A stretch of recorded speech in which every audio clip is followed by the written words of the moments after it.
Radhe Radhe everyone, welcome back to the channel. तो आज है day 2 of 40 days heart challenge. तो आज मैं उठी थी सुबह 4:30 बजे एंड बाहर का कुछ इस तरह का नज़ारा था, हल्का हल्का अंधेरा टाइप का हुआ था। तो उठने के बाद मैंने हाथ मुँह धोया एंड हाथ मुँह धोने के बाद फिर मैंने बनाया था अपना टू डू लिस्ट कि आज मुझे क्या क्या करना है। तो आप देख सकते हो कुछ इस तरह का आज का मेरा टू डू लिस्ट था। तो फिर उसके बाद मैं अपना स्टार्ट करती हूँ एक एक करके टारगेट कंप्लीट करना। तो जिसमें सबसे पहले मैंने करा था मिक्सचर एंड एलिगेशन का क्वेश्चन एंड यही करने में मेरा जो टाइम है वो निकल जाता है, क्योंकि मतलब काफ़ी ज़्यादा टाइम लग गया था। 5 बज गए थे पढ़ने में, स्टार्ट करने में एंड काफ़ी ज़्यादा टाइम लग गया था क्वेश्चन सॉल्व करने में। एंड आज 10 क्वेश्चन ही मैं सॉल्व कर पाई थी। देन 6 बजे तक ही मैं पढ़ती हूँ एंड उसके बाद चली जाती हूँ खाना बनाने, घर का काम करने। देन फिर मैं बैठती हूँ पढ़ने के लिए 9:30 बजे एंड यहाँ पे मैं स्टार्ट करती हूँ एडिटोरियल। तो आज ना मैं सबसे पहले आरसी रीड कर रही थी, उसके बाद मैंने वोकैब नोट डाउन करा था, क्योंकि 3-4 दिन से क्या हो रहा है कि आरसी मेरा छूट जा रहा है एंड वोकैब नोट करते करते मतलब नींद आने लग रही, जैसे बोरियत जैसा हो जा रहा है। जैसे क्या होता है कि पहले जो हम काम कर रहे थे वो अच्छा से कर लेते हैं और बाद में फिर रह जाता है। तो इसलिए मैंने आज पहले आरसी रीड करा था, देन वोकैब नोट डाउन करा था। उसके बाद फिर मैंने क्वांट्स का एक मॉक लगाया था, IBPS PO का सेक्शनल, जिसमें मेरे मार्क्स बने थे 10.93। एंड ये मॉक क्या हुआ था ना, जब मैं एनालिसिस करने बैठी तो इस मॉक में एक केसलेट DI आया था जो एक बार में ही सॉल्व हो गया था जब मैंने सबमिट करके सॉल्व करा। एंड वहाँ पे मैंने केसलेट को देखते ही छोड़ दिया था कि ये नहीं बनेगा मेरे से। एंड 3 अर्थमेटिक के क्वेश्चन थे जो मुझे आ रहा था, बट टाइम ही चला गया था तो मैं उन क्वेश्चन पे पहुँच ही नहीं पाई थी। तो इस तरह से और मेरे 6-7 अटेम्प्ट हो जाते अच्छे से। तो ओवरऑल यही अटेम्प्ट था मेरा। देन उसके बाद फिर मैं सो गई थी थोड़ा देर के लिए एंड उठने के बाद मैंने लिया था करेंट अफेयर्स का क्लास।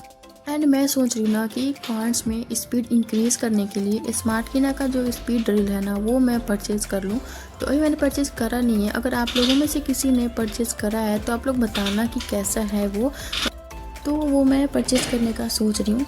एंड अगर आपको बैकग्राउंड में आवाज़ आ रहा हो तो प्लीज़ इग्नोर करिएगा, क्योंकि मेरे बगल वाले में ही फ्लैट में जैसे कुछ काम लगा है ना तो वो थोड़ा आवाज़ आ रहा है, तो उसको इग्नोर करिएगा।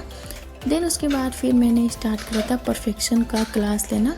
तो आज मैं कर रही थी पैराजम्बल, जिसको सिटिंग अरेंजमेंट भी मतलब सेंटेंस अरेंजमेंट बोलते हैं। तो पैराजम्बल का क्लास किया था एंड ये प्री लेवल का पैराजम्बल था जो सॉल्व हो जा रहा था।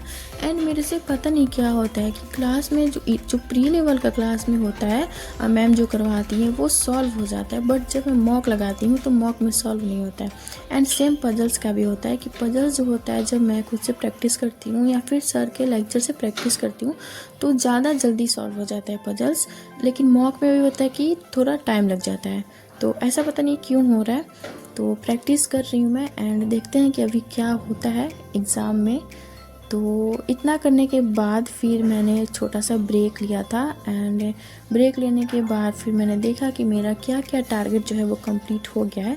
एंड आज ना मेरा DI का जो टारगेट था वो छूट गया था। DI मैंने नहीं करा था क्योंकि दिन में मैं कुछ ज़्यादा देर के लिए सो गई थी, तो एक टारगेट मेरा कंप्लीट नहीं हो पाया था। देन उसके बाद फिर ने रीजनिंग का यहाँ पे प्रैक्टिस किया था, लेक्चर से ही प्रैक्टिस किया था। तो सर ने ना अपने चैनल पे 1000 पजल की सीरीज स्टार्ट की है, तो वहीं से मैं आज का प्रैक्टिस कर रही हूँ, क्योंकि PDF ख़त्म हो गया है। मतलब अब सारा ही प्रैक्टिस कर लिया है मैंने जो भी बैच में सर देते हैं। तो अब मैं क्लासेस से ही प्रैक्टिस कर रही हूँ, खुद सॉल्व करती हूँ। सर टाइम देते हैं सॉल्व करने का, देन मैं खुद ही सॉल्व करती हूँ। एंड आप लोगों ने IBPS PO का फॉर्म फिल करा है कि नहीं ज़रूर बताना। मैं भी अभी फिल करूँगी 1-2 दिन में, तो आप लोग को बता दूँगी। एंड आप लोग बताना ये आप लोगों ने फिल करा है कि नहीं करा है। देन अभी यहाँ पे मैं करूँगी मॉक का एनालिसिस। जो कल मैंने फुल मॉक लगाया था टेक्स्ट बुक से, प्रीवियस ईयर का था, तो उसी का मैं यहाँ पे बैठी हूँ अभी एनालिसिस करने, क्योंकि कल मैंने एनालिसिस नहीं करा था। तो आज मैं वो सारे क्वेश्चन सॉल्व करूँगी जो मेरे से नहीं सॉल्व हुए थे। एंड यह तो इतना ही मैंने आज पूरा दिन में पढ़ाई करा एंड फिर लास्ट में मैं एनालिसिस करी थी खाना खाने के बाद। सो इतना ही तक रहेगा आज का व्लॉग एंड आई होप आपको वीडियो अच्छा लगा होगा। एंड वीडियो अच्छा लगा तो प्लीज़ वीडियो को लाइक करना, शेयर करना एंड चैनल को सब्सक्राइब करना।